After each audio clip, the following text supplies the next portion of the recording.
and then at the lower levels, you're still going to have, let's say, a supervisor who's going to be over a certain number of substations. So I wouldn't be as concerned about the accountability piece of that, but it depends how much you functionalize, right? But yeah, got it.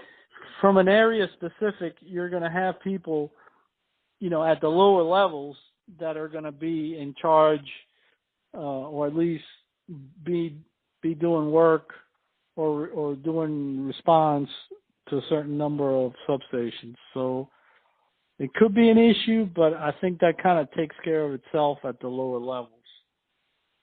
So basically, if I'm hearing you correctly, in any, whether it's regional or functional, you would have supervisors that are responsible for the stations, and like that would not change if it's a regional or functional. I mean, typically not. I mean, typically not. The danger is that that it becomes so functional. That's one of the dangers with any super functional organization, that before, when you had a region, maybe the supervisor had the maintenance people, had the operations people, for example, and maybe even the system protection people. And now he's going to have more substations, but he's only going to have the heavy maintenance people, as an example, right? So the danger is that, which gets to your question a little bit, is that he's going to say, well, I'm only responsible for the heavy maintenance, and I got so many more substations that I'm not worried about this other issue at that substation. So yeah, it's a real potential problem.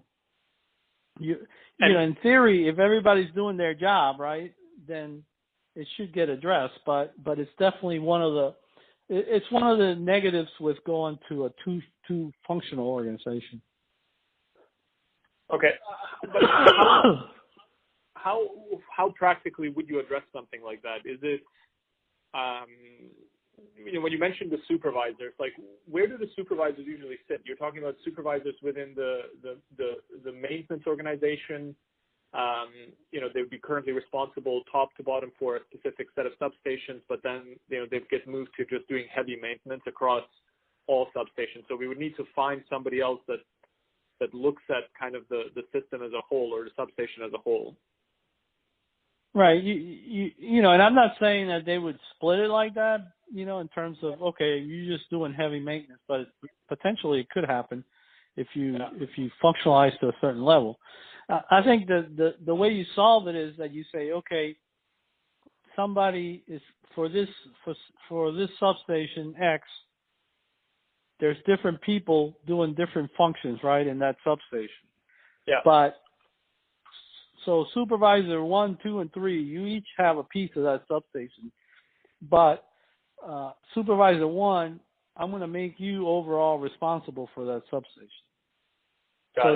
So he's got an interest, and he doesn't just turn his eye away if there's another issue in somebody else, some other, in another supervisor's functional area, so that he doesn't turn an eye away from that and feels like, hey, I have responsibility here. I know I've only got heavy maintenance, but I'm also overall responsible for the substation. Understood. Yeah, makes a ton of sense. And that's a key thing you've got to do with any organization.